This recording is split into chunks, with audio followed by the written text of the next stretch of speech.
وعلى آل سيدنا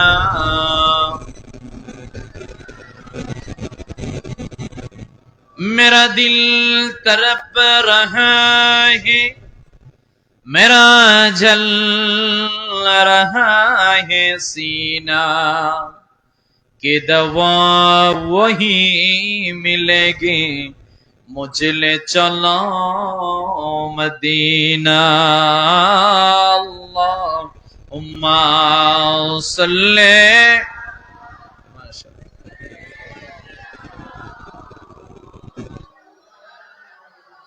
मुहम्मद व अला आली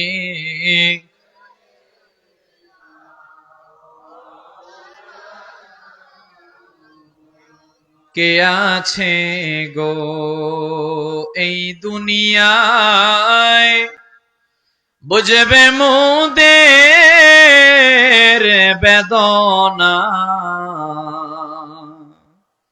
বুঝবেন যিনি শুয়ে আছেন ওই যে সোনার মদিনা আল্লাহুম্মা সাল্লি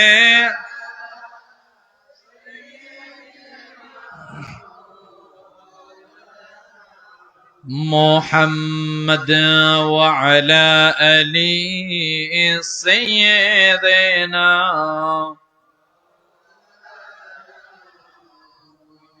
ला इलाहा जोरे जोरे ला इलाहा তুমি কাউরে বানাইলা সফিউল্লাহ তুমি কাউরে বানাইলা রুহুল্লাহ বলেন তুমি কাউরে বানাইলা সফিউল্লাহ তুমি কাউরে বানাইলা রুহুল্লাহ নবীকে বানাইলা তুমি নবীকে বানাইলা তুমি নূর মুহাম্মদ সাল্লাল্লাহু ইলাহা ভালো লাগে লা ইলাহা আল্লাহ আল্লাহ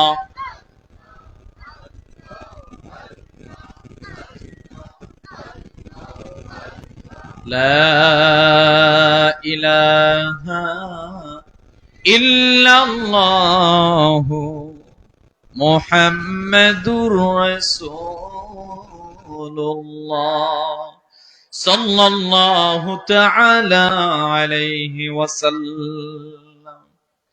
স্বাধীন সার্বভৌম প্রিয় মাতৃভূমি বাংলাদেশের বাংলার আধ্যাত্মিক শহরখ্যাত সিলেটের অন্তর্গত পশ্চিম বারাউরা মোহাম্মদিয়া লতিফিয়া যুব সংঘের উদ্যোগে আয়োজিত আজকের পশ্চিম বারাউরা মোহাম্মদিয়া লতিফিয়া পাঞ্জেগানা মসজিদ এর উদ্যোগে আজকের প্রথম বাৎসরিক নুরানি ইরফানি মোতাবাররাক মুনাওয়ার আজকের ইসলামী সুন্নি মহাসম্মেলনের সম্মানিত সভাপতি আমাদের শ্রদ্ধাভাজন জনাব মোহাম্মদ পিয়ার আলী সাহেব, সভাপতি পশ্চিম বারাউরা মোহাম্মদিয়া লতিফিয়া পাঞ্জেগানা মসজিদ। সভাপতি সাহেবকে ও মাশাআল্লাহ মাশাআল্লাহ ও ওনার বাসায় না মাশাআল্লাহ। আল্লাহ আমাদের সভাপতি সাহেবকে কবুল করুক, আমিন বলবেন না। আজকের মাহফিলের সহসভাপতি জনাব মোহাম্মদ ইমাম উদ্দিন সাহেব, সহসভাপতি পশ্চিম বারাউরা মোহাম্মদিয়া লতিফিয়া পাঞ্জেগানা মসজিদ আছেন। আল্লাহ কবুল করুক, সকলে বলেন আমিন। আজকের মাহফিলের প্রধান অতিথি আল্লামা সাহেব কেবলা ফুলতুলি রহমতুল্লাহ সুযোগ্য সাহেবজাদা আমাদের অত্যন্ত শ্রদ্ধাভাজন হযরতুল আল্লাম আল্লামা শিহাবুদ্দিন চৌধুরী ফুলতুলি। আল্লাহ আমাদের হুজুরের হায়াতের মধ্যে বরকত দান করুক, বলেন আমিন। বিশেষ করে আজকের মাহফিলের বিশেষ অতিথি হযরত মাওলানা হাফেজ আব্দুল কুদ্দুস নিজামী সাহেব, খতিব শ্রীমঙ্গল থানা জামে মসজিদ। বিশেষ বক্তা হযরত মাওলানা কাজী নাসির উদ্দিন সাহেব, খতিব শ্রীমঙ্গল কাছারি জামে মসজিদ, এছাড়া অন্যান্য ওলামায়ে কেরামগণ। বিশেষ করে স্টেজের মধ্যে উপস্থিত রয়েছেন এই কমলগঞ্জের কৃতি সন্তান আমার প্রিয় ভাই জনাব হযরত মাওলানা সাইফুল ইসলাম কমলগঞ্জি, এছাড়াও অন্যান্য ওলামায়ে কেরামগণ হযরত মাওলানা আমির হামজা সাহেব, হযরত মাওলানা শাহজাহান আলী সাহেব, হযরত মাওলানা রায়হান উদ্দিন সাহেব, হযরত মাওলানা মুজাহিদ আলী সাহেব, হযরত মাওলানা মুসাব্বির সাহেব, আল্লাহ তাআলা সকল উলামায়ে কেরামদের কণ্ঠকে, ওনাদের খেদমতকে কবুল করুক, আমিন বলবেন না? স্টেজের মধ্যে উপস্থিত রয়েছেন গণ্যমান্য ব্যক্তিবর্গ, আমার সামনে উপস্থিত আল্লাহ প্রেমিক, কোরআন প্রেমিক, নবী প্রেমিক, সম্মানিত মুসল্লিয়ানে কেরাম। আমরা চাচ্ছি সর্বপ্রথম আল্লাহ তাআলার দরবারে এই কারণে শুকরিয়া আদায় করতে যে আল্লাহ সুবহানাহু ওয়া তাআলা আপনাকে আমাকে সুস্থ রেখেছেন। শুকরিয়া আদায় করতে এই কারণে যে হাজারো মানুষ থেকে পছন্দ করে জান্নাতের বাগানে নিয়ে এসেছেন। আসুন, যারা আপনি এসেছেন ওই রবের দরবারে কালিমাতুশ শুকর আদায় করে লাউডলি, উচ্চ আওয়াজে, জবান ছেড়ে আমরা বলি আলহামদুলিল্লাহ। দরুদুস সালাম পেশ করছি রাহমাতাল লিল আলামিন, শাফিউল মুজনিবিন, সাইয়্যিদুল আম্বিয়া ওয়াল মুরসালিন, আফতাবে নবুওয়াত, শাহানশাহ রিসালাত, সরকারে দু আলম, মক্কার বাতি, মদিনার জ্যোতি, the wonder of the universe, আপনার আমার শাফাতের কান্ডারি মুহাম্মাদুর রাসূল পড়েনি সাল্লাল্লাহু আলাইহি ওয়াসাল্লামের উপর। সেই নবীজির উম্মত আল্লাহ সুবহানাহু ওয়া তাআলা আপনাকে আমাকে বিনা দরখাস্তে করেছেন, এজন্য আমরা জবানটা ছেড়ে আরেকবার পড়ছি আলহামদুলিল্লাহ। এবার বলেন আপনারা সকলে কেমন আছেন? আমি অন্তরস্থল থেকে দোয়া করি, যেই বলেছেন আলহামদুলিল্লাহ ভালো আছি, এইটাকে আল্লাহ তাআলা একেবারে আমাদের কবর পর্যন্ত জারি রাখুক, আমিন বলবেন না?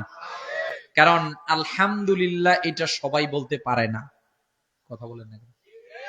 দেখবেন আমাদের ইমাম সাহেব হুজুর, খতিব সাহেব হুজুর, ওনাদের বেতন বেশি না, কারো 10,000, কারো 12,000, কারো 20,000, কারো 5,000, বাংলাদেশে আমি দেখেছি 2,000ও আছে। আরে মাতো না কেরে বা আছে কোন অঞ্চলে? সাইফুল ভাই কোন অঞ্চলে গেলে নাম বললাম না যেহেতু লাইভ হচ্ছে। ও ভাই, আমাদের ওলামায়ে কেরামদের কি আছে? ওলামায়ে কেরামদের একটা আছে সুবহানাল্লাহ, আরেকটা আছে আলহামদুলিল্লাহ, আরেকটা আছে বিসমিল্লাহি তাওয়াক্কালতু আলাল্লাহ। কথা বলেন। আমি দেখেছি, আমরা তো শহরে জুমা পড়াই, আমাদেরকে মাঝে মধ্যে 5,000 10,000 টাকা হাদিয়া দেয়, হুজুর দোয়া করবেন। এ ভাই, আপনার গার্মেন্টস আছে, আপনি কেন দোয়া চাচ্ছেন? বলছে হুজুর প্রতি মাসে 5 লাখ টাকা ইনকাম। কয় লাখ? আমি চাই ডাক্তারকে ছাড়তে, কিন্তু ডাক্তার আমাকে ছাড়ে না। আমি বলছি এটা কি? বলছে রোগ বালাই আপদ বিপদ একটা না একটা লেগেই আছে। কিন্তু আপনি ইমাম সাহেব হুজুরের দিকে তাকিয়ে দেখেন, 5,000 টাকা বেতনে প্রতি জুমাবার ওনার কাপড়টা ইস্ত্রি করা থাকে। কথা বললেন না কেন? এজন্য আলহামদুলিল্লাহ এটা আপনি যখন আল্লাহর শুকরিয়ার জন্য বলবেন, তখন আল্লাহ আরো বাড়িয়ে দিবেন। আল্লাহ কবুল করুক, আমিন বলবেন না? বিসমিল্লাহির রহমানির রহিম, হামিম ওয়াল কিতাবিল মুবিন, ইন্না আনজালনাহু ফি লাইলাতিন মুবারাকাতিন ইন্না কুন্না মুনজিলিন। সাদাকাল্লাহুল আযীম। আমরা মহাগ্রন্থ আল কুরআনুল কারীমের 114টি সূরার মাঝখানে সিরিয়ালগত 44 নম্বর সূরা, সূরা দোখানের কয়েকটি আয়াতকে আবর্তন করে খুবই অল্প সময়ের ভিতরে কিছু কথা বলবো এবং প্রত্যেকে শুনবো, ইনশাআল্লাহ বলবেন। আল্লাহ বলছেন হামিম, এগুলোকে হরফুল মুকাত্তাত বলা হয়। এগুলো কোরআনুল কারীমের মধ্যে কাফের মুশরিকদের জন্য এক ধরনের চ্যালেঞ্জ। আরবের লোকেরা এত জ্ঞানী ছিল, এই যে মনে করেন আগে পরে এটা একটা মাঠ না, মাঠ, আপনি হাওরে গেলেন তো সৌদি আরবের মধ্যে তো আর হাওর নাই, সেখানে আছে মরুভূমি। মরুভূমি দিয়ে রাত্রেবেলা কোনো উট যদি হেঁটে যেত, ওই উটের পায়ের ছাপ দেখে আরবের লোকেরা বলে ফেলতে পারতো এটা অমুক গোত্রের অমুক ব্যক্তির উটের পায়ের ছাপ। এ ভাই, আপনার এখান দিয়ে এখানে বালু আছে মনে করেন, এখান দিকে যদি একটা ছাগল হেঁটে যায়, আপনি কি পায়ের ছাপ দেখে বলতে পারবেন এটা কার? পারবেন না। এরা এত জ্ঞানী ছিল যে পায়ের ছাপ দিয়ে এরা বলে ফেলতে পারতো এটা কার উট। এদের ভিতরে অহংকার চলে আসলো। এরা বলছে তোমরা মুহাম্মদ সাল্লাল্লাহু আলাইহি ওয়াসাল্লামের কাছে যাবা না, কারণ তিনি যেটা বলছেন এটা তিনি নিজে বানাচ্ছেন। আল্লাহ বলছেন না, আপনি বানাচ্ছেন না, আপনার যেটা ওইটাও আমি আল্লাহর বাণী। সুবহানাল্লাহ বলবেন না? আল্লাহ আয়াত নাজিল করে দিলেন আলিফ লাম মিম, আলিফ লাম রা কাফ হা ইয়া আইন সাদ, এই হামিম, এরকমের 29টি সূরার প্রারম্ভে আল্লাহ চ্যালেঞ্জ দিলেন, এই যারা আমার হাবিব মুহাম্মদ সাল্লাল্লাহু আলাইহি ওয়াসাল্লামকে নিয়ে ধর্মজাল তৈরি করছো, যারা হাবিবের বাণীগুলোকে মিথ্যা বলছো, যারা আল্লাহর কালামকে অস্বীকার করছো, বলো পারলে এর অর্থ কি? সবাই বলেছে ইন্না হাযা লাইসা কালামুল বাশার, এটা মানব রচিত তথ্য নয়, বরঞ্চ বাল হুয়া ইনদাল্লাহ, এটা আল্লাহর পক্ষ থেকে নাযিলকৃত আয়াত। বলেন জোরে জোরে সুবহানাল্লাহ। 2 নম্বর আয়াত, ওয়াল কিতাবিল মুবিন। আল্লাহ বলছেন, শোনো পৃথিবীর মানুষেরা, আমি আল্লাহ কসম খেলাম, শপথ, সুস্পষ্ট কিতাবের, মুবিন শব্দ ব্যবহার করা হয়েছে। আল্লাহ কসম খেলেন কোরআনের ব্যাপারে। এ ভাই, আমার সাথে সাইফুল ভাই যোগাযোগ করেছে, হুজুর কোথায় আছেন? ভাই আমি ঢাকা আছি। হুজুর আসবেন না? জি ভাই আমি আসবো। সাইফুল ভাই আবার ফোন দিলেন, হুজুর আমাদের আজকে মাহফিল, আসবেন না? হ্যাঁ আমি আল্লাহর কসম আসবো। প্রথম বললাম আমি আসবো, পরে বললাম আল্লাহর কসম আসবো। দুইটার মধ্যে পার্থক্য আসেনি? মাশাআল্লাহ, ওয়াজ বুঝতেছেন। দুইটার মধ্যে আকাশ পাতাল ব্যবধান। কারণ কোন মুসলমান আল্লাহর নাম নিয়ে মিথ্যা কথা বলতে পারে না। কথা বলেন না কেন? আল্লাহ যদি কোন বিষয়ের কসম খায়, এটা বড় দামি, এটা বড় ইম্পর্টেন্ট। আল্লাহ এখানে 2 নম্বর আয়াতে ওয়াল কিতাবিল মুবিন বলে, কিতাব মানে কোরআনের কসম খেলেন। কসম খেয়ে আল্লাহ পরক্ষণে একটা কথা বলেন, ইন্না আনজালনাহু ফি লাইলাতিন মুবারাকাতিন ইন্না কুন্না মুনজিলিন, নিশ্চয় আমি নাজিল করেছি। আল্লাহ বলছেন আমি কোরআন নাজিল করেছি বরকতময় রজনীর মধ্যে। সুবহানাল্লাহ। ইন্না কুন্না মুনজিলিন, নিশ্চয় আমি আল্লাহ সতর্ককারী। এই পৃথিবীর মধ্যে আল্লাহ পূর্বের জাতিদেরকে সতর্কবাণী দিয়েছেন, আমাদেরকেও দিয়েছেন, আমাদের পরে কেউ আসবে না। শোনো, আমি আল্লাহ ডিসাইড, সিদ্ধান্ত এইটা, আমি পবিত্র রজনীর মধ্যে কোরআন নাজিল করেছি। সুবহানাল্লাহ। আমার ভাইয়েরা, আমার বন্ধুরা, কোরআনুল কারীমের সূরা দুখান, দুখান শব্দের অর্থ কুয়াশা, অন্ধকার, আলো। ওই যে কুয়াশা আপনি সকালবেলা দেখেন। প্রিয় ভাইয়ের, আমার বন্ধুরা, আমার একটা বার বুঝে নেন, বুঝে নেন, বুঝে নেন। আপনি আমি এমন একটা মাসের মধ্যে দাবিত রয়েছি, যেই মাসটার নাম হচ্ছে শাবান মাস। পূর্বের মাসটা ছিল রজব। নবীজি দোয়া করলেন, আল্লাহুম্মা বারিক লানা ফি রজব ওয়া শাবান ওয়া বাল্লিগনা রমাদান। আল্লাহ আমাকে রজব শাবানের বরকত দিয়ে আপনি রমজান পর্যন্ত পৌঁছিয়ে দেন। কারণ রমজানটা আমার আল্লাহ আমাদেরকে দিলেন। হাবিবকে ডাক দিয়ে বলেন, হাবিব রে, পৃথিবীর মানুষদেরকে জানাই দেন, আপনার উম্মত যদি একটা মাসকে কদর করতে পারে, গফিরা লাহু মা তাকাদ্দামা মিন যামবিহি, আমি আল্লাহর পক্ষ থেকে আপনি জানাই দেন, একটা মাস রোজা রাখার কারণে আমি আল্লাহ তাদের পূর্বের জীবনের গুনাহগুলোকে মাফ করে দেই। কিন্তু আমাদের আলোচ্য টপিক, এই শাবান মাসের মধ্যে এমন একটা গুরুত্বপূর্ণ রজনী আছে। হযরতে আবু হুরায়রা রাদিয়াল্লাহু তাআলা আনহু থেকে হাদিস খানা বর্ণিত। ইবনে ওমর রাদিয়াল্লাহু তাআলা আনহু তিনিও বর্ণনা করলেন। মুসান্নাফ ইবনে আব্দুর রাজ্জাকের 5927 নম্বর হাদিস। আল্লাহর হাবিব সাহাবীদেরকে বললেন, খামসু লায়ালিন লা তারুদ্দু ফিহিন্না দাওয়া। আল্লাহর হাবিব ডাক দিয়ে বলেন, হে উম্মত, তোমাদেরকে জানিয়ে দিলাম, সমগ্র বছরের মধ্যে এমন 5টা রাত বড় গুরুত্বপূর্ণ। নবীজি বললেন, খামসু লায়ালিন লা তারুদ্দু ফিহিন্না দাওয়া। আল্লাহর হাবিব ডাক দিয়ে বললেন, ওই 5টা রাতে যদি আল্লাহর কাছে বান্দা কোনো কিছু চায়, আমার আল্লাহ ফিরিয়ে দেন না, আমার আল্লাহ ফিরিয়ে দিতে লজ্জাবোধ করেন। ইমাম শাফি বলছেন, আমরা হানাফি মাযহাবের অনুসারী। কথা কোন নাকি? 4টি মাযহাবই হক, হানাফি, শাফি, মালিকি, হাম্বলি। ইমাম শাফি বলছেন, আমি একটা মাসালা খোঁজার জন্য কোরআনুল কারীম পড়েছি 300 বার। কয়বার? আমাদের জীবনে 300 বার পড়ি না। আরে মাতো না গ্রেবা। ইমাম শাফি বলছেন, একটা মাসালার জন্য আমি 300 বার কোরআন পড়েছি। তিনি উল্লেখ করলেন যে এই বছরে 5টা রাত গুরুত্বপূর্ণ, এই হাদিসকে তিনি সামনে নিলেন। তিনি বুঝালেন, শোনো, কথা ঠিক, বছরের 365 দিন আপনি জানেন, একটা সূর্যের হিসাব, একটা চন্দ্রের হিসাব না। যেই বছর আছে, এই বছরের মধ্যে 5টা রাত বড় গুরুত্বপূর্ণ, এর মধ্যে এই মাসের মধ্য রজনী। আমার ভাইয়ের, আমার বন্ধুরা, প্রিয় নবীজি সাল্লাল্লাহু আলাইহি সাল্লাম বললেন, শোনো রে, তোমাদেরকে জানিয়ে দিলাম বছরের 5টা রাত বড় গুরুত্বপূর্ণ। 1 নাম্বার নবীজি বললেন, ওই যে গত মাসটা অতিবাহিত হয়েছে রজব মাস, রজব মাসের প্রথম রাতটা আল্লাহর কাছে গুরুত্বপূর্ণ। 2 নাম্বার নবীজি বললেন, শাবানের মধ্য রজনী 14 তারিখ দিবাগত রাত, দিন গিয়ে যে রাত্রটা শুরু হয় এইটাকে মধ্য রজনী বলা হয়। আল্লাহর হাবিব সাল্লাল্লাহু আলাইহি ওয়াসাল্লাম ডাক দিয়ে বলে, উম্মত, তোমাদেরকে জানিয়ে দিলাম 3 নাম্বার হলো লাইলাতুল কদরের রাত্র। নবীজি 4 নাম্বার বললেন ঈদুল ফিতরের রাত্র, 5 নাম্বার বললেন ঈদুল আজহার রাত্র। এই 5টা রাত্রে বান্দা আল্লাহর ইবাদত করে আমার আল্লাহর কাছে যা চায়, আমার আল্লাহ তার মোনাজাতটাকে কবুল করে নেয়।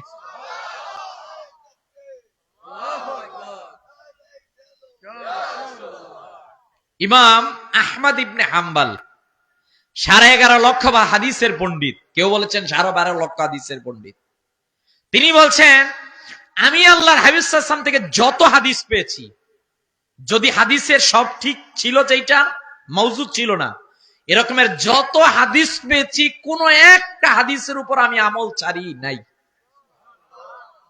তিনি একদিন এক লোককে ডাক দিলেন, এই শরীরের মধ্যে সিঙ্গা লাগাও। লাগানোর পর তাকে 1 দিরহাম দিলেন। কয় দিরহাম?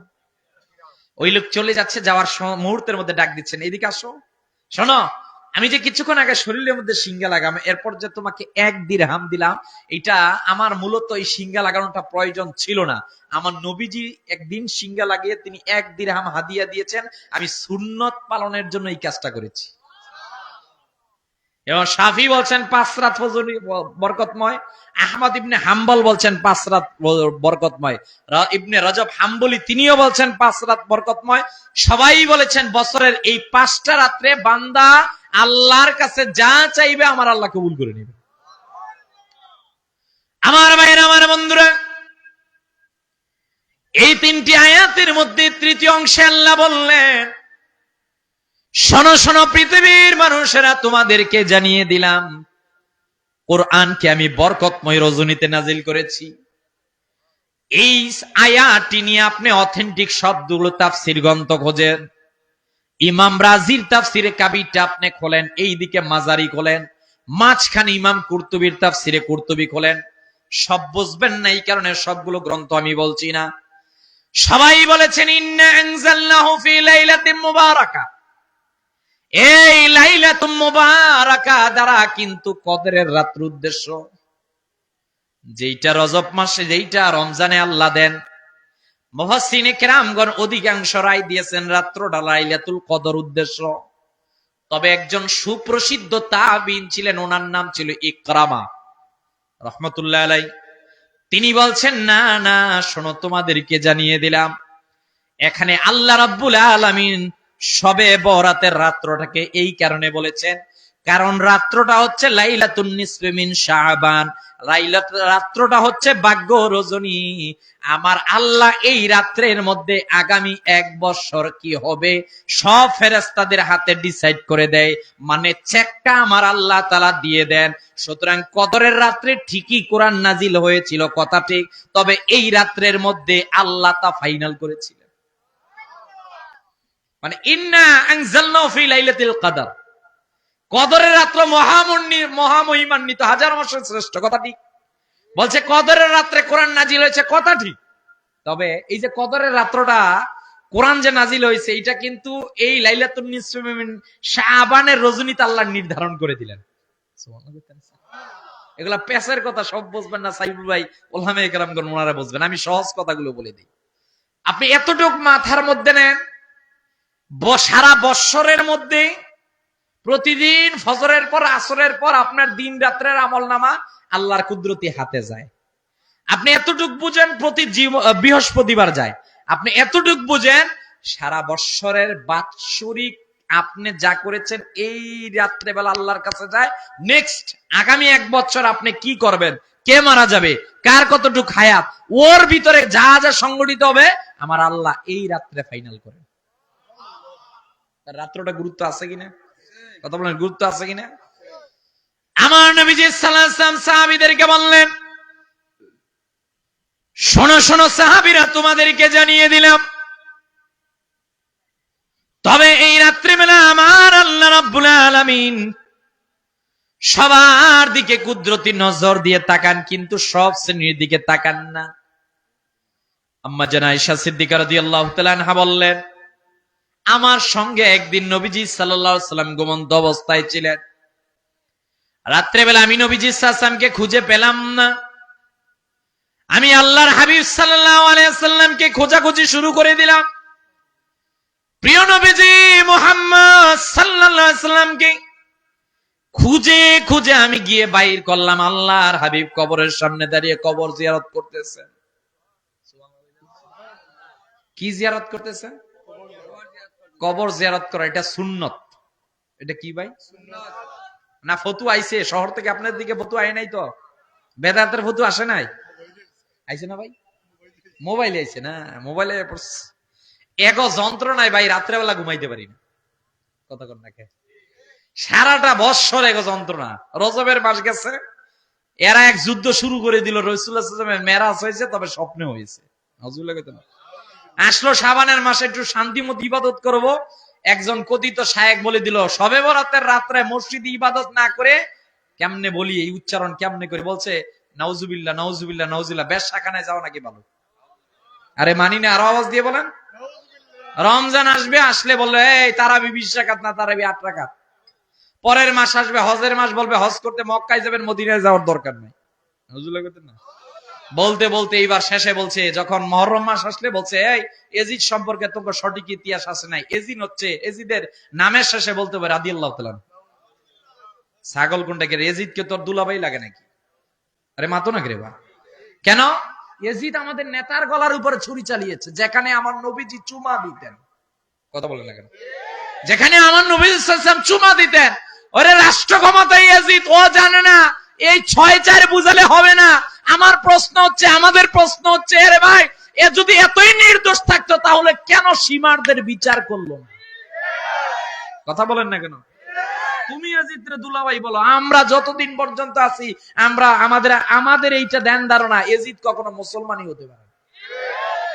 এই মাসটা চলতেছে দেখবেন, যারা মোবাইল চালান ফতুয়া, একটু যাইবেন কবরের কাছে, বলছে যাইবান, এটা বেদাত। নাউজুবিল্লাহ। অথচ সেই হাদিস আম্মা জান আয়েশা সিদ্দিকা রাদিয়াল্লাহু তাআলা আনহা বলছেন, প্রিয় নবীজি এই রাতে কবরের কাছে গেলেন, আমি গিয়ে দাঁড়িয়ে দেখি রাসূলুল্লাহ দাঁড়িয়ে হাত তুলে আল্লাহর কাছে দোয়া করতেছে।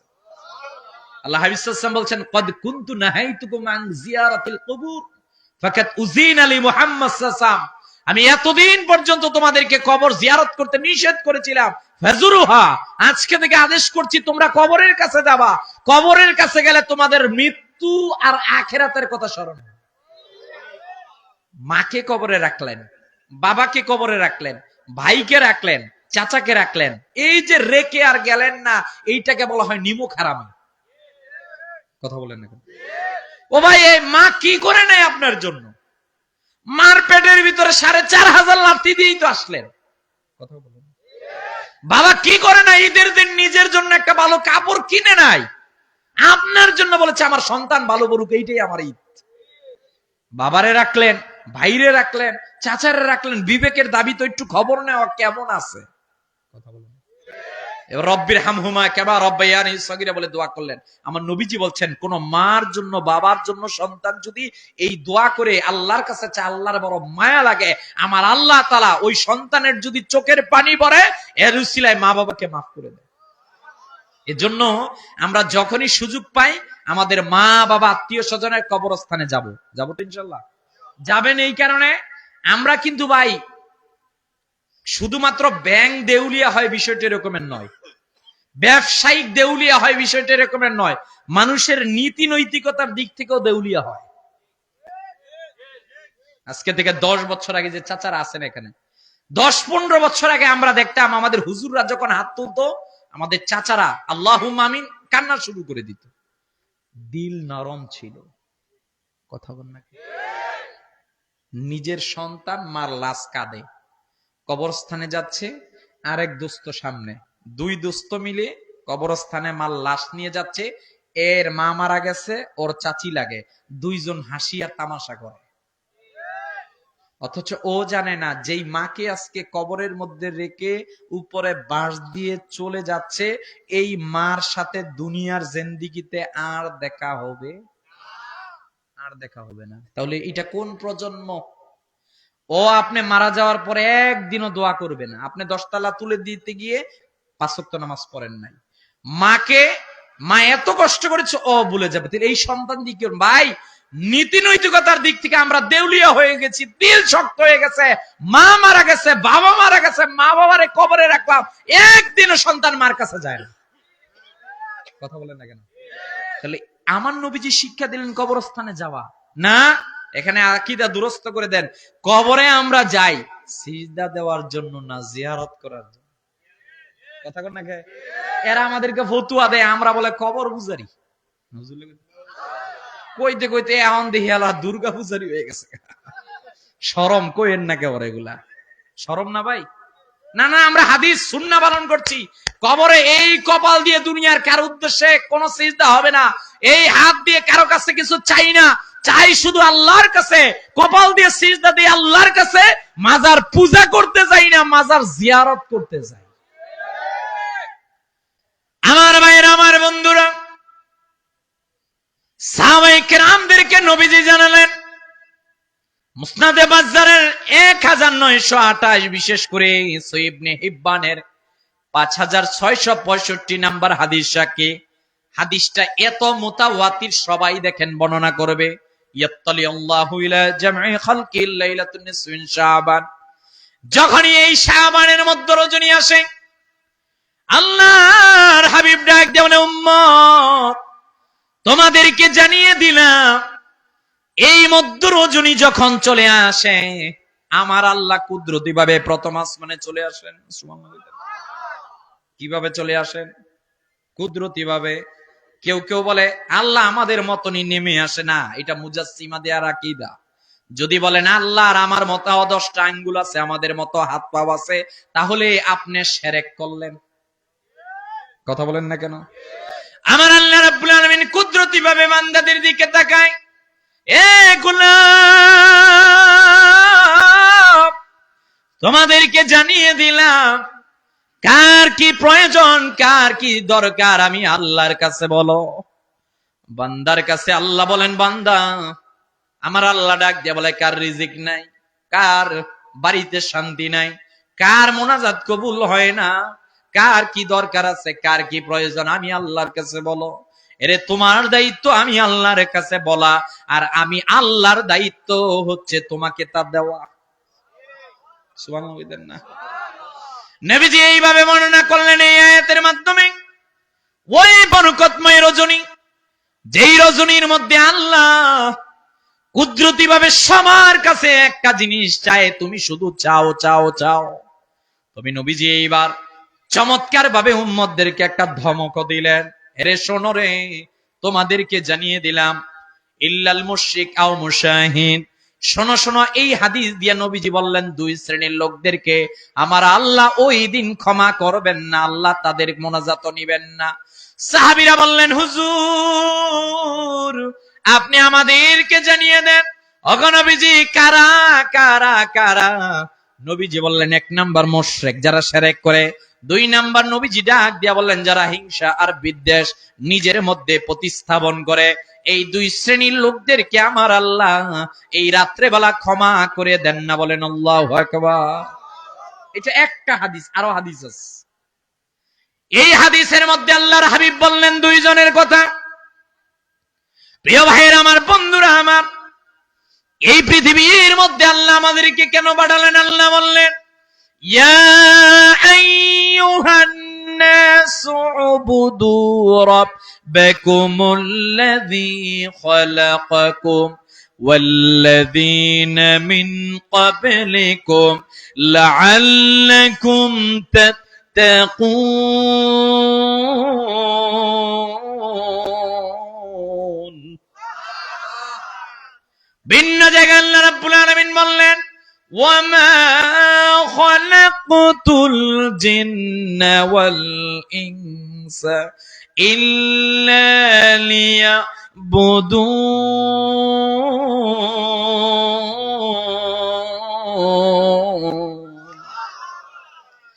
পৃথিবীর মধ্যে আল্লাহ আমাদেরকে বানালেন, এ গোলাম শোনো, আমি তোমাকে বানিয়েছি আমার ইবাদত করার জন্য। আদম থেকে ঈসা পর্যন্ত, আমাদের নবী পর্যন্ত সবাই বললেন আদম নবীর শরীয়তে যেইটা জায়েজ ঈসা নবীর শরীয়তে ওইটা জায়েজ না, ঈসা নবীর শরীয়তে যেইটা জায়েজ আমাদের জন্য ওইটা জায়েজ না। যেমন ঈসা নবীর শরীয়তে মদ খাওয়া জায়েজ ছিল, আমাদের শরীয়তে মদ খাওয়া হারাম। আসেনি আবার ওই গ্রুপ নাই তো? তাহলে আওয়াজ দিয়ে বলেন মদ খাওয়া জায়েজ না হারাম? আরো আওয়াজ দিয়ে বলেন। খাইলে পর গাড়ি আটকাই লিব। তো হুজুর আছে প্রথম বাৎসরিক মাহফিল, আজকেই মদের বিরুদ্ধে ওয়াজ করে গেছে। আল্লাহ হেফাজত করুক, আমিন বলেন। আমার ভাইয়ের, আমার বন্ধুর, এক নাম্বার বললেন শিরিক করা যাবে না। আদম থেকে আমাদের নবী সাল্লাল্লাহু পর্যন্ত সব নবীর সংবিধান ভিন্ন ছিল। এক নাম্বার লা ইলাহা ইল্লাল্লাহ, আল্লাহ ছাড়া কোনো মালিক নাই। দুই নাম্বার মুহাম্মদ সাল্লাল্লাহু আলাইহি সাল্লাম ইমামুল মুরসালিন খাতামুন নবিয়্যিন। তিন নাম্বার ইবাদত ফিল্লাহি ওয়াহদা। চার নাম্বার সালাত। পাঁচ নাম্বার আখিরাত। এই পাঁচটা বিষয় সম্পর্কে সবাই একমত ছিল। সব নবীর উম্মতদের কাছে নবীরা এসে বললেন, আদম থেকে আমাদের নবীজি পর্যন্ত সবাই দাওয়াত দিলেন লা তুশরিক বিল্লাহ, শোনো শোনো, আল্লাহর সঙ্গে শিরক করা যাবে না। পৃথিবীর সব গুনাহ আল্লাহ ক্ষমা করলো, আল্লাহর সঙ্গে যারা শিরক করবে আল্লাহ কিন্তু তাদেরকে ক্ষমা করবেন। কথা বলেন, ক্ষমা করবেন। এজন্য যতই কষ্ট হোক দুইটা কাজ করবেন না। কয়টা? ঘুমাই গেছেন? জিন্দা আছেন তো সবাই? দেখি কে কে জিন্দা নাই, তার হাত তোলেন। বুঝে নাই না, জিন্দা ঘুমাই গেছেন নাকি? আরে আল্লাহ রে, বিপদ সব জায়গা। আওয়াজ দিয়ে একবার বলেন সুবহানাল্লাহ। মনোযোগ আছে ভাই, মনোযোগ আছে, মনোযোগ আছে, মাশাআল্লাহ। এক নাম্বার, আল্লাহ এই রাত্রে যারা মুশরিক এদেরকে ক্ষমা করেন না। কথা বলেন না কেন? প্রিয় ভাই, আসো আসো বাবা, আসো, এই সব আসো। এখন দাঁড়াই থাকলে তো অ্যাটেনশন। হ্যাঁ মাশাআল্লাহ, কত জায়গা আছে, মাশাআল্লাহ, তোমারও কাছে তো না? মাশাআল্লাহ, মাশাআল্লাহ, বসো বাবা, বসো। তোবারকের বলো অভাব নাই, মারহাবা বলেন। গরু সর্বনাশ, কি দিয়া জানেননি? কাউ দিয়া, কাউ, গরু। মারহাবা বলেন। এক নাম্বার, এই রাত্রে বেলা আল্লাহ সুবহানাহু ওয়া তাআলা যারা মুশরিক এদেরকে ক্ষমা করেন না। আপনার জীবনে যত কষ্ট হোক ই না কেন, আপনি কখনো দুইটা কাজ করবেন না। একটা হচ্ছে শিরিক করবেন না, আর একটা হচ্ছে বান্দার হক নষ্ট করবেন না। যে শিরক করবে সেও বরবাদ, যে বান্দার হক নষ্ট করবে সেও বরবাদ। কারণ শিরিকের গুনাহ এটা আল্লাহ ক্ষমা করবেন না, আল্লাহর ওয়াদা। যে বান্দার হক নষ্ট করেছে আল্লাহ হয়তোবা ক্ষমা করবেন। আমি যদি আমার ভাইয়ের হক নষ্ট করি, আখিরাতের ময়দানে ভাই আমারে যতক্ষণ ক্ষমা না করবে আল্লাহ ততক্ষণ ক্ষমা করবেন।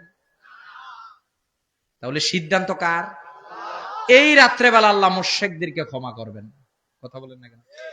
তবে শিরিক এটা সর্বাবস্থায় হতে পারে। আপনি চলতেছেন ফিরতেছেন, দোকানে গেলেন, একটা প্যারাসিটামল এনে খেয়ে বললেন আরে সর্বনাশ, প্যারাসিটামল আমারে বাঁচাই দিছে। কথা বলেন না কেন? বিষয়গুলো সতর্ক থাকতে হবে, বলা যাবে না। এই কারণে আপনাকে সবসময় আল্লাহর উপর তাওয়াক্কুলশীল হতে হবে। আরে ভাই, প্যারাসিটামল আপনাকে বাঁচায় নাই, বাঁচিয়েছেন আমার আল্লাহ। প্যারাসিটামলের নাম হচ্ছে উসিলা। কথা বলেন না কেন? একটা বিপদে আপনি সিলেট যাচ্ছেন, একটা অটো গাড়ি সামনে হলো, একটা নোহা গাড়ি, দুইটা অ্যাক্সিডেন্ট হলো, আপনি বলতেছেন আজকে ড্রাইভার সাহেবের কারণে বাইচে গেছি। মাতো না রে বা, ড্রাইভারের কারণে বাঁচেন না, আমার আল্লাহ রক্ষা করেছেন। আপনি বলবেন ড্রাইভারের উসিলাই বেঁচে গেছি। বাঁচিয়েছেন কে? এজন্য শিরিক এর ক্ষেত্রে জিরো টলারেন্স নীতি থাকতে হবে। প্রথম ছোট্ট চুরি, প্রথম দেখবেন চুরি করছে কি, এলাকার মধ্যে যাইতেছে একটা ডাব চুরি করছে। দ্বিতীয় দিন দেখবেন চুরি করার পরে যদি কেউ বাধা না দেয়, এলাকা থেকে একটা ছোট্ট গাড়ি চুরি করছে। তৃতীয় দিন তাকায় দেখবেন এলাকার একজনের বাড়ির টিনের চালাওই নাই। কথা কোন নাকি? একটা ছোট্ট গুণা থেকে আস্তে আস্তে বড় গুণায় যাবেন। ও আপনি করে ধুর দরকার নাই, আজকে ছোট্ট গুণা হয়েছে, কিছু হয়েছে না, তুমি কালকে তওবা করে নিবা। কালকে দেখবেন এমন বিপদ, চিন্তা করবেন পরশু দিন করবো, পরশুদিন দেখবেন এমন মহাবিপদ, শেষে করতে করতে হাই হতাশ, আপনি মুসলমান থেকে আপনি বুঝতেও পারবেন না, আপনার মনের অজান্তে আপনি এমন এমন শিরিক করেছেন যে মুসলমান থেকেই খারেজ হয়ে গেছে। তাহলে শিরক করা যাবে? আজকে ইউ ব্যাক, আমি আপনাকে বলছি, not tomorrow, not next day, আগামীকাল নয়, যেহেতু শাবান আসতেছে খুবই কাছে, আমরা এখন থেকে নিয়ত করলাম এখন থেকে আর কোন অবস্থায় শিরক করব।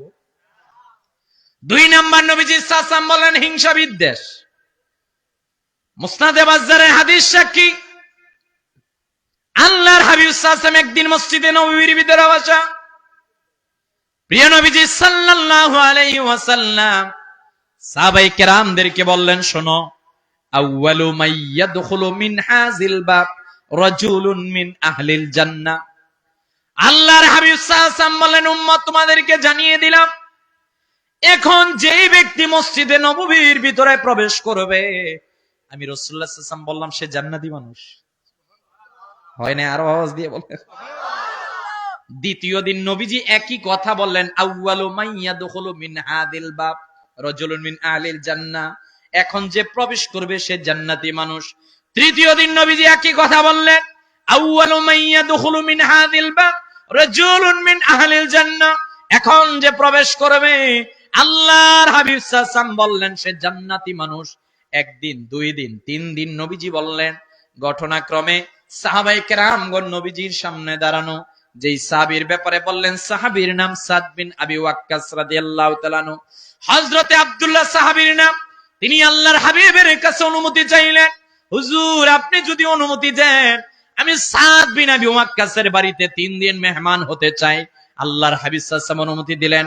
হযরতে আব্দুল্লাহ ইবনে আমর ইবনুল আস তিনি এইবার বাড়িতে গেলেন, বাবার কাছে অনুমতি চাইলেন, সম্মানিত পিতা, আমি সাদ বিন আবি ওয়াক্কাস রাদিয়াল্লাহু তাআলা আনহুর বাড়িতে 3 দিন থাকতে চাই।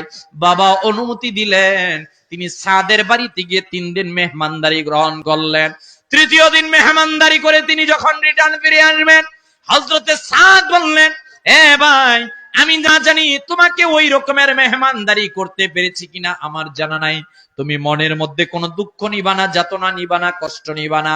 3 দিন পর্যন্ত থেকে যখন হযরতে আব্দুল্লাহ ফিরে যাবেন, ওই মুহূর্তের মধ্যে সাদ ডাক দিয়া বললেন, তুমি কি কিছু বলবা নাকি?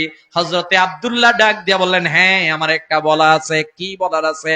ও আল্লাহর নবীজি, সাহাবী, আপনাকে জানিয়ে দিলাম, গত 3টা দিন আমি আপনার বাড়িতে রইলাম, আপনি নামাজ পড়লেন, আমিও নামাজ পড়লাম, আপনি নফল ইবাদত করলেন, আমিও নফল ইবাদত করলাম, তবে আপনার মধ্যে আমি কোনো স্পেশাল আমল দেখতে পারি নাই। বলেন না, আপনি জানেন না একটা কথা, নবীজি সাল্লাল্লাহু আলাইহি ওয়াসাল্লাম 3 দিন বললেন। মুসনাদে বাজ্জারের 1918 নম্বর হাদিস সাক্ষী, আল্লাহর হাবিব সাল্লাল্লাহু আলাইহি ওয়াসাল্লাম পর পর 3 দিন বললেন, এখন যে প্রবেশ করবে আমি রাসূল তাকে জান্নাতি বললাম, জান্নাতি বললাম, জান্নাতি বললাম। আপনি তো জানেন না, রহমতের নবীজি পর পর 3 দিন বলেছিল, আর ওই টাইমে আপনি 1 দিন নয়, 2 দিন নয়, 3 দিন আপনি মসজিদে নববীতে প্রবেশ করেছিলেন। আপনি এমন কি আমল করেন যে আমলের কারণে রাসূলুল্লাহ সাল্লাল্লাহু আলাইহি ওয়াসাল্লাম পরপর 3 দিন জান্নাতি বলেছেন? রে নবী সাল্লাল্লাহু আলাইহি ওয়াসাল্লামের হাত এটা সাধারণ হাত না, এটা মোহরি হাত। মোহরে আল্লাহ রিসালাতের হাত দিয়েছেন, ওইটা দিয়ে ইশারা করলে চাঁদ 2 টুকরা হয়ে যায়, ওইটা দিয়ে ইশারা করলে অস্তমিত সূর্য আসমানে উঠে যায়, ওইটা দিয়ে ইশারা করলে মৃত ব্যক্তি কবরে উঠে যায়, ওইটা হাত উপরের দিকে তুললে নিচে নামানোর আগে আল্লাহ দোয়া কবুল করে নেন। কি এমন আমল করেন? রাসূলুল্লাহ সাল্লাল্লাহু আলাইহি ওয়াসাল্লাম জান্নাতি বলছেন? বলছে ভাই আমল তো ওই রকমের নাই, আমল আছে একটা। কয়টা? আমি কোন মানুষের প্রতি হিংসা আর বিদ্বেষ রাখি না। সুবহানাল্লাহ কইতেন না? আমাদের মধ্যে হিংসা নাই, আছে না? এই আপনারা তো ভাই ভালো মানুষ, আমাদের ডাকাস 10 তলা বিল্ডিং তুললে আরেকজন চিন্তা করে এরা কেমনে তাড়াতাড়ি নিচে পালানো যায়। আরে মাতো নাকি রে? এটা এমন এক সময় হয়ে গেছে আমরা মানুষের ভালো চাই না। ওর 1 তলা হয়েছে আমার 2 তলা লাগবে, ওর 3 তলা হয়েছে আমার 4 তলা লাগবে। নবী সাল্লাল্লাহু আলাইহি ওয়াসাল্লাম বলছেন, তুমি এই যে বলছো আমার আমার আমার, লাউ কানা লি ইবনি আদম ওয়াদিয়াম মিন যাহাবিন আহাব্বা আন ইয়াকুনা লাহু ওয়াদিয়ান ওয়া লা ইয়ামলা আফাহু ইল্লা তুরাব। বনি আদম, তুমি বলছো 1 2 3 4, এই যে চাচ্ছ তুমি যত চাবা তত পাবা, যত পাবা তত খাবা, শেষে বলবা হায় হায় হায় কিছুই পেলাম না। কতক্ষণ নাকি? পৃথিবীর প্রথম হিংসুকের নাম হচ্ছে ইবলিস। কতক্ষণ নাকি? ও আমাদের বাবা আদমকে হিংসা করেছে। ও বলছে আদম তো মাটির তৈরি আর আমি হচ্ছি আগুনের তৈরি। কতক্ষণ নাকি? আরে ইসলাম এইটা আমাদেরকে শিক্ষা দেয় নাই। This is the beauty of Islam. ইসলামের সৌন্দর্য তো এই জায়গার মধ্যে, কে সাদা, কে কালা, কে ধনী, কে গরিব, কে আরব, কে অনারব, ডাজ নট ম্যাটার। ইসলাম ওইটা দেখে না। ইসলাম তো একটা জিনিস দেখে, কার ভিতরে কত বেশি আল্লাহর ভয় আছে। আপনি যে তাকে নিয়ে হিংসা করছেন ভাই, আপনি তো জানেন না। আপনি হয়তো আজকে তার বিরুদ্ধে দাঁড়িয়ে গেছেন, আপনার পিছনে পৃথিবীর ৯০০ কোটি মানুষ আছে ভাই। তার পক্ষে যদি আল্লাহ থাকে, আপনার ৯০০ কোটি মানুষ দিয়ে আপনার কিছু উপকার হবে? কথা বলেন, হবে? হিংসুক পৃথিবীর মধ্যে কখনো সফলকামী হতে পারে না। হিংসা এটা একটা ক্যান্সারের মতো রোগ। এটা ক্যান্সার থেকেও জঘন্যতম রোগ। এটার জন্য এটার থেকে আল্লাহর কাছে প্রতিকার চাইবেন। কেন জানেন? মনে করেন আপনি নিয়মিত মুসল্লি, আপনার পাশে ওই ভাই নামাজ পড়তেছে, আপনি তাকে নিয়ে হিংসা করেন। আপনি দেখবেন ও নামাজে দাঁড়িয়েছে, আপনিও তারা নামাজে দাঁড়িয়েছেন, আপনার ও যে আপনার পাশে নামাজ পড়তেছে আপনার ভালো লাগবে না। কথা কন নাকি? আপনি এটা মেনে নিতে পারবেন না। যেখানে যান তার নামে বদনাম করবেন। বদনামটাই তো গীবত। কথা কন নাকি? আপনি হিংসা করে নিজের ভিতরকে জ্বালিয়ে ছারখার করে দিচ্ছেন। এই ছারখার করার কারণে আল্লাহর পক্ষ থেকে লানত নাজিল হচ্ছে, আর আল্লাহ লানত যার উপর নাজিল হবে এর উপর রহমত নাজিল হবে। তাহলে ১ নাম্বার আল্লাহ মুশরিককে ক্ষমা করবেন না এই রাত্রে। ২ নাম্বার হিংসুককে ক্ষমা করবেন না। হিংসা করা যাবে। ৩ নাম্বার এবার ভিন্ন হাদিসে আল্লাহর হাবিব সাল্লাল্লাহু আলাইহি ওয়াসাল্লাম আমাদেরকে ডাক দিয়ে বলছেন, শোনো তোমাদেরকে জানিয়ে দিলাম যাদেরকে আল্লাহ রাব্বুল আলামিন এই রাত্রে ক্ষমা করবেন, ওয়াকাতিলুন নাফস, মানুষ হত্যাকারীকে। কি হত্যাকারী? রাসূলুল্লাহ সাল্লাল্লাহু আলাইহি ওয়াসাল্লাম বলছেন কিয়ামতের পূর্বে মানুষ হত্যা বেড়ে যাবে। আল্লাহ হাবিব সাল্লাল্লাহু আলাইহি ওয়াসাল্লামকে বলা হচ্ছে হুজুর এইটা কি? বলছে মানুষকে কেন হত্যা করবে মানুষটা বুঝতে পারবে না। কথা বল নাকি? আপনি ডানে তাকান, বামে তাকান, শহরের দিকে তাকান, যেহেতু আপনারা গ্রাম্য অঞ্চলে মানুষ, দেখবেন ডাকাতে অহর মানুষ মারা হচ্ছে, কিন্তু মানুষকে কেন মারছে সেটা বুঝতে পারতেছে না। কথা বলেন না কেন? এই রাত্রেবেলা যে বিনা কারণে মানুষকে হত্যা করবে আল্লাহ তাকে ক্ষমা করবেন না। কথা বলেন নাকি? প্লিজ এই খারাপ কাজ থেকে আমাদেরকে দূরে ফিরে আসতে হবে। মানুষকে যদি হত্যা করে এর উপর লানত নাজিল হবে। ইসলাম এত সুন্দর একটা ধর্ম, কোন ধর্মে আপনি পাবেন না।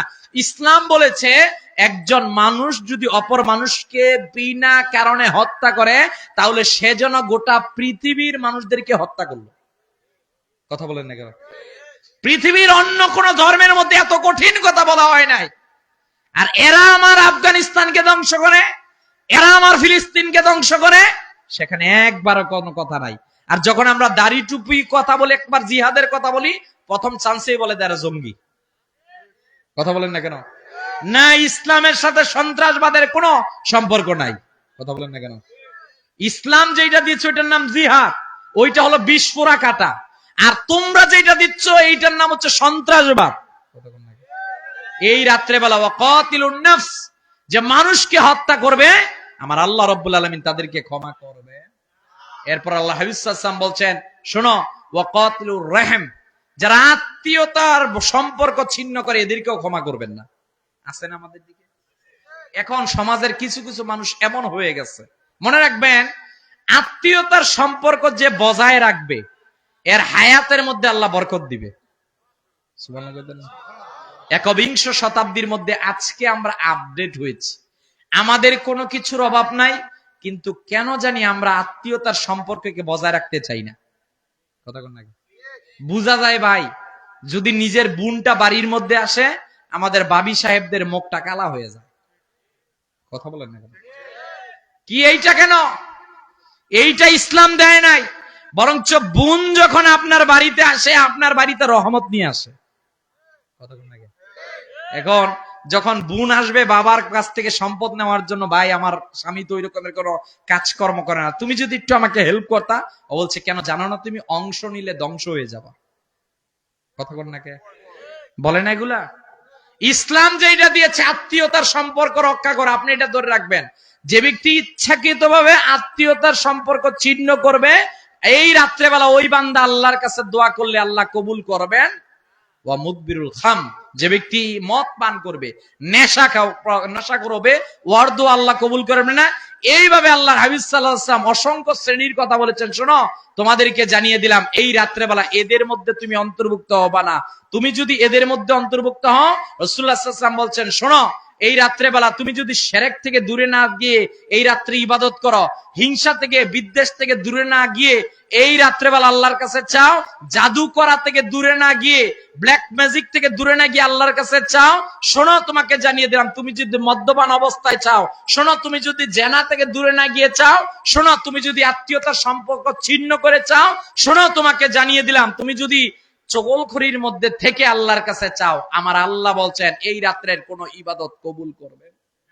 কথা বলেন, কবুল করবেন। তাহলে ওই রাত্রটা আসতেছে, ইবাদত করা দরকার আছে কিনা? কথা বলেন, দরকার আছে কিনা?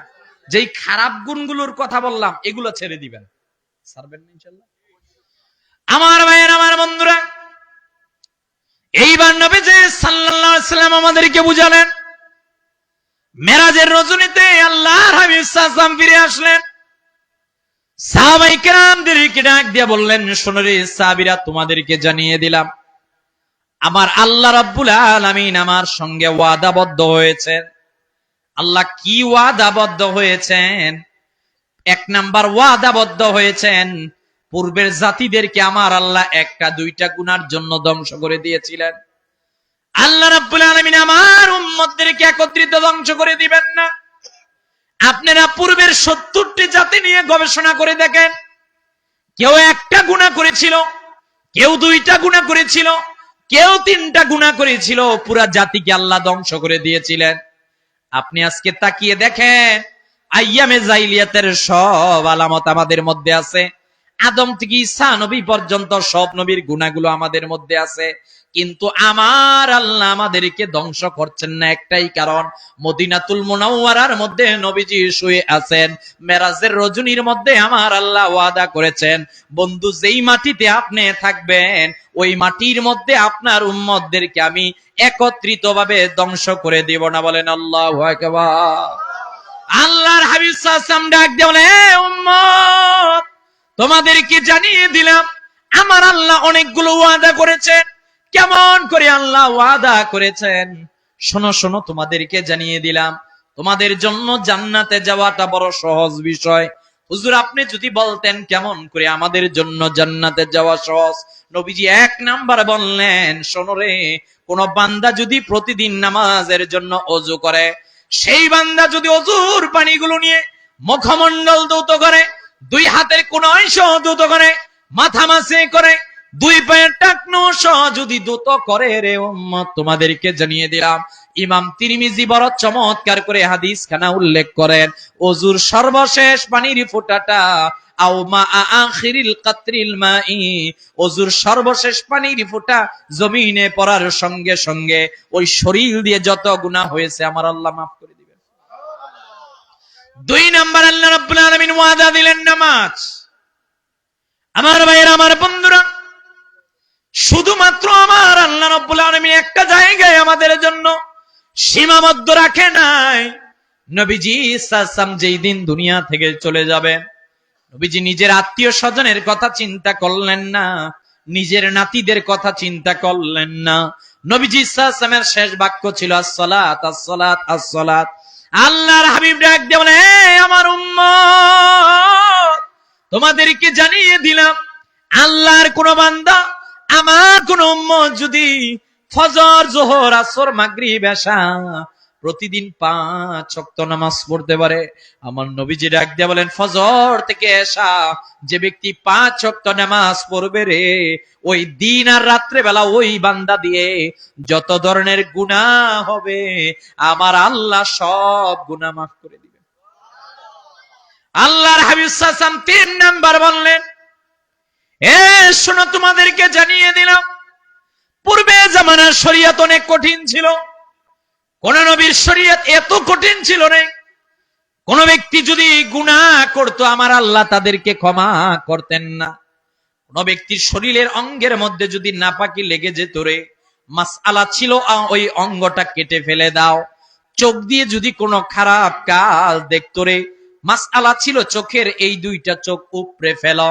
কোন ব্যক্তি রাত্রেবেলা যদি চুরি আর ডাকাতি করত, তার বাড়ির দরজায় উঠে যেত রকরা রাত্রেবেলা চুরি আর ডাকাতি করেছে। আল্লাহর হাবিব ডাক দিয়ে বলে, উম্মত তোমাদেরকে জানিয়ে দিলাম আমার আল্লাহ আমার খাতিরে তোমাদের জন্য এত সহজ শরীয়ত দিল। শোনো, কেউ চুরি করলে বাড়ির দরজার মধ্যে উঠবে না রে।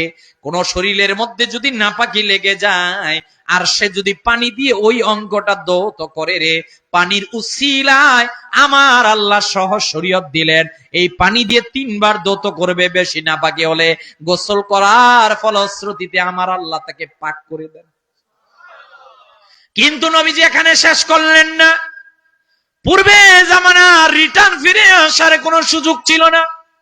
এই উম্মতের জন্য আমার আল্লাহ দিলেন নামটির নাম তাওবা, নাম হলো ইস্তেগফার। আল্লাহর হাবিব ডাক দিয়া বলেন, শোনো তোমাদেরকে জানিয়ে দিলাম, কোন বান্দা যদি গুনাহ করতে করতে পাহাড় সমপরিমাণ গুনাহ করে ফেলে, বান্দা যদি তাকিয়ে দেখে ডানের রাস্তা বন্ধ, বামের রাস্তা বন্ধ, সামনের রাস্তা বন্ধ, পিছনের রাস্তা বন্ধ, সব রাস্তাগুলো বন্ধ হয়ে গেছে, বান্দা যদি একবার তাকায়, আল্লাহ তো বলেছেন লা তাকনাতু মির রাহমাতিল্লাহ, আল্লাহ তো বলেছেন কুল ইয়া ইবাদিয়াল্লাযীনা আসরাফু আলা আনফুসিহিম লা তাকনাতু মির রাহমাতিল্লাহ।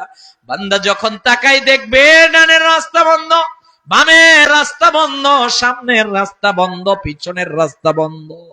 বান্দা যখন দেখবে কোরআনের আয়াত, আল্লাহ বলেছেন তুমি চাও সব রাস্তা বন্ধ হয়ে গেল, আমি আল্লাহর রাস্তা বন্ধ হয়ে যায় নাই। যদি জীবনের গুনাহ নিও আল্লাহর কাছে একবার তওবার মতো তওবা করতে পারে, আমার আল্লাহ ডাক দিয়া বললেন তওবা করতে দেরি হবে, ইস্তেগফার পড়তে দেরি হবে রে, আমি আল্লাহ তাকে ক্ষমা করতে দেরি করব না।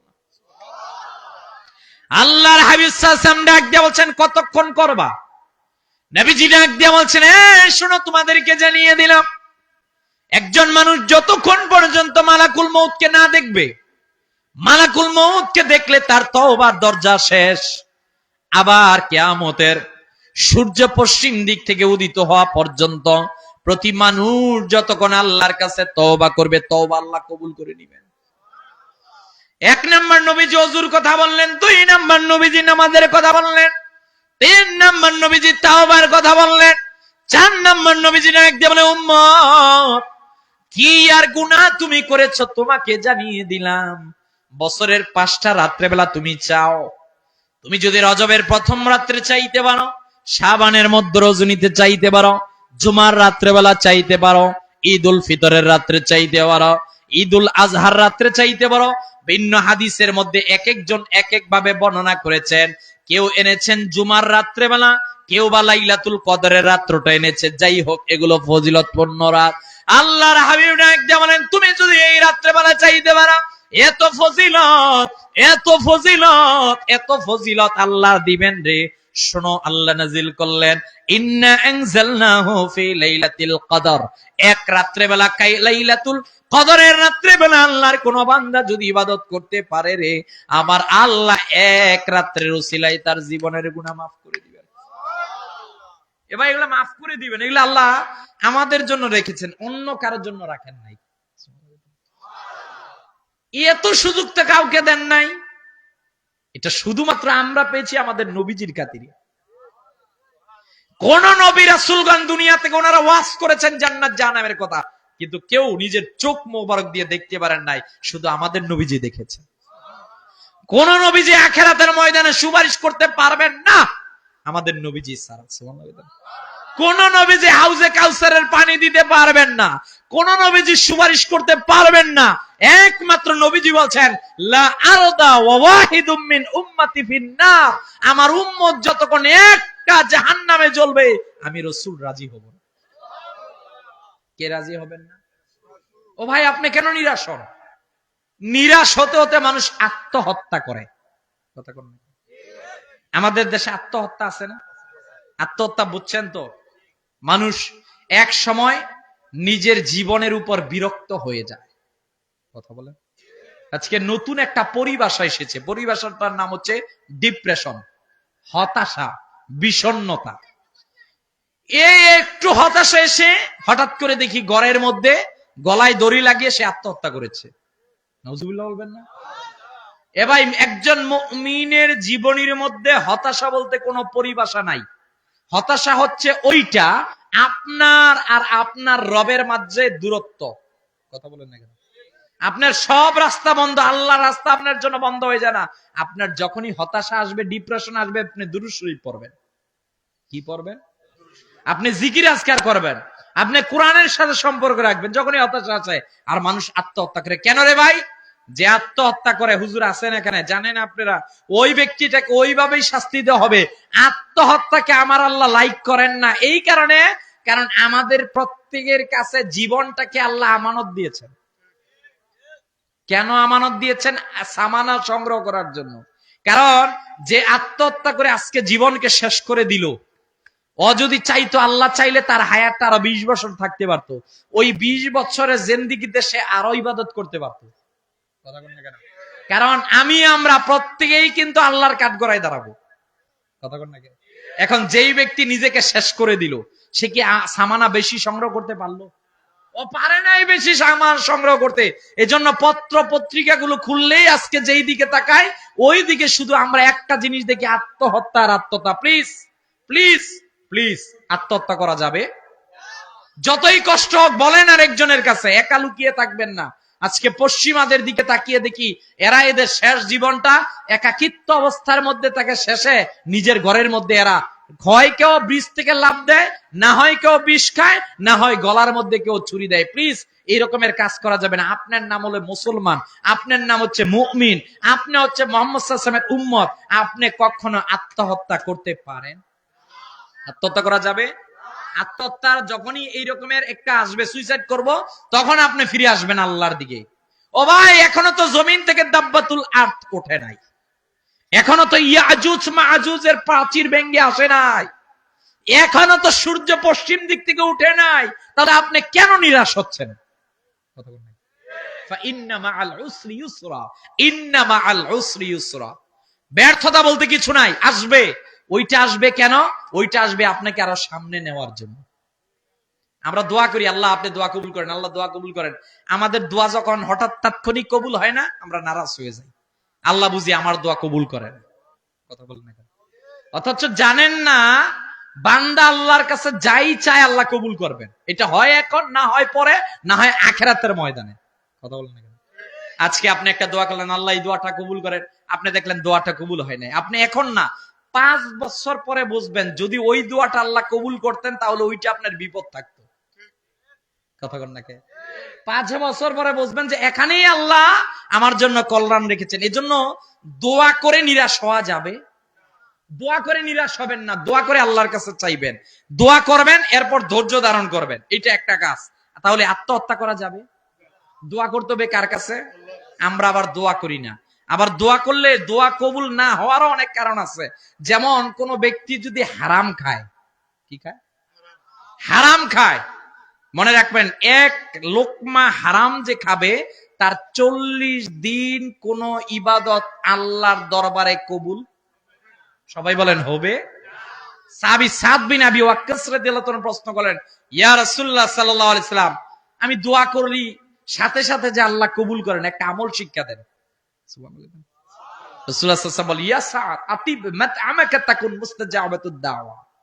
হে সাদ, তুমি যখনই আল্লাহর কাছে হাত তুলবা, আল্লাহ কবুল করে, এটার নাম মুস্তাজাবাতুদ দাওয়া। তুমি যদি ওইটা নিজের মধ্যে আনতে চাও, তাহলে হালাল রুজি ইনকাম করবা, তাহলে তুমি হালাল খাবা। কারণ বান্দা হালাল খেয়ে আল্লাহর কাছে যা চাবে, আল্লাহ কবুল করে নিবে। সুবহানাল্লাহ কইতেন না?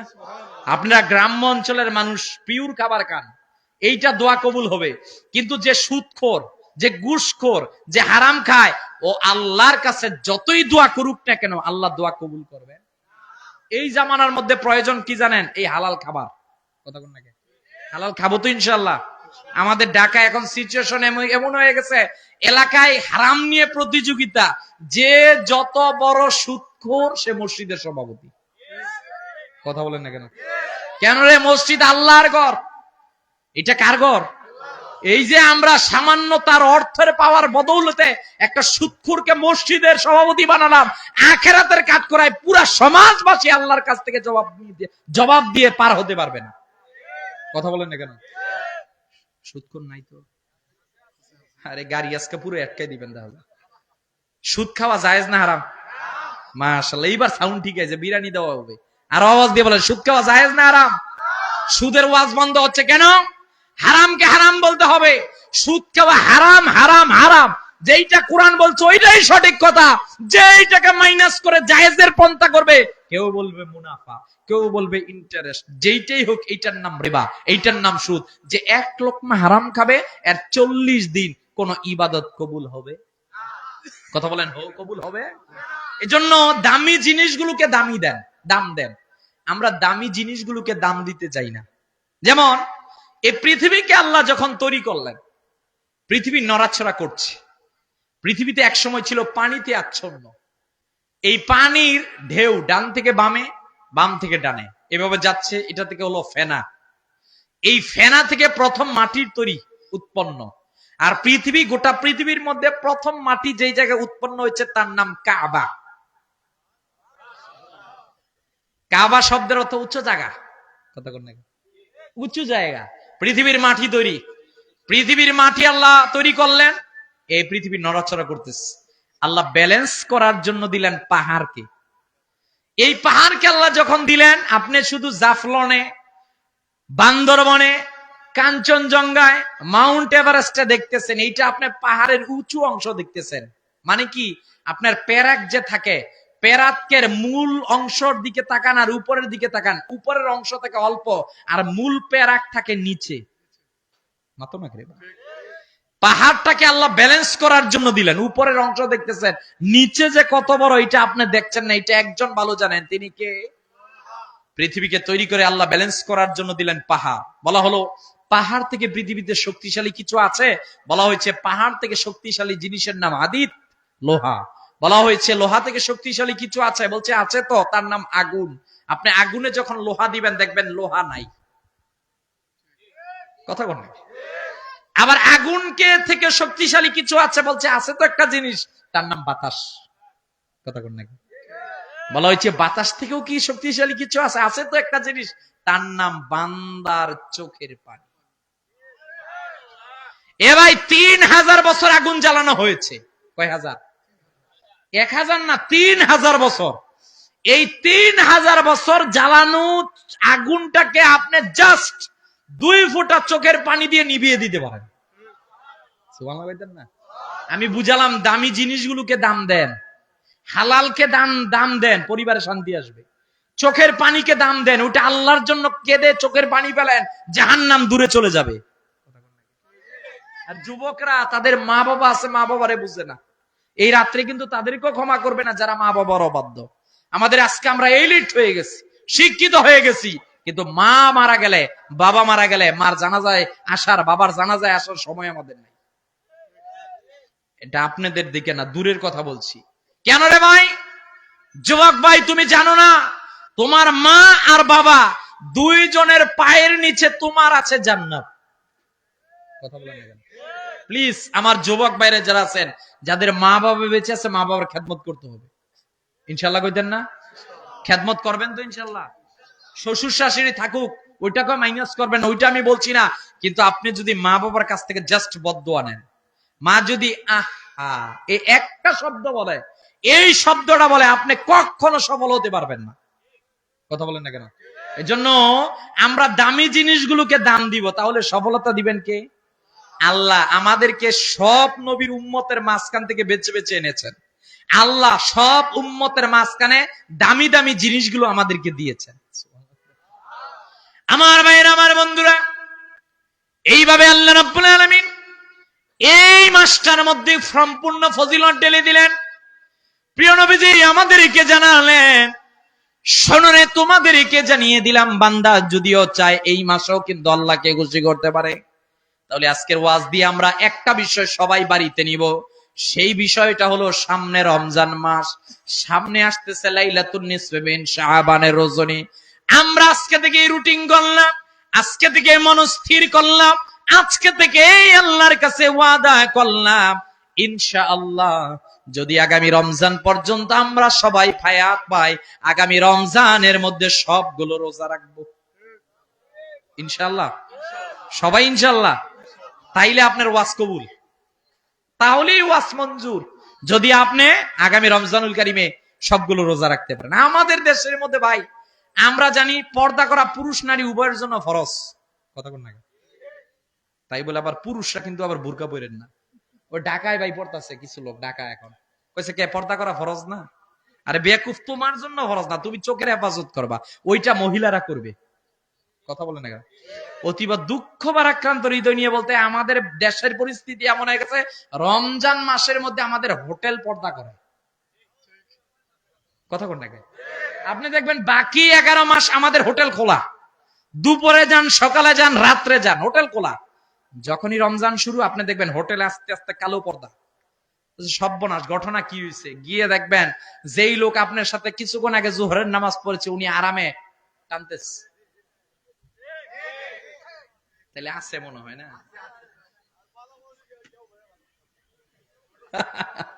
প্লিজ দোকানদার ভাই, প্রথম আপনার উদ্দেশ্যে, আপনি এই যে সামান্য একটু রমজানে ব্যবসা করার নিয়ত করেছেন, হয়তো আপনি 30,000 টাকা লাভ করবেন, কথা ঈদের পরের দিন আপনার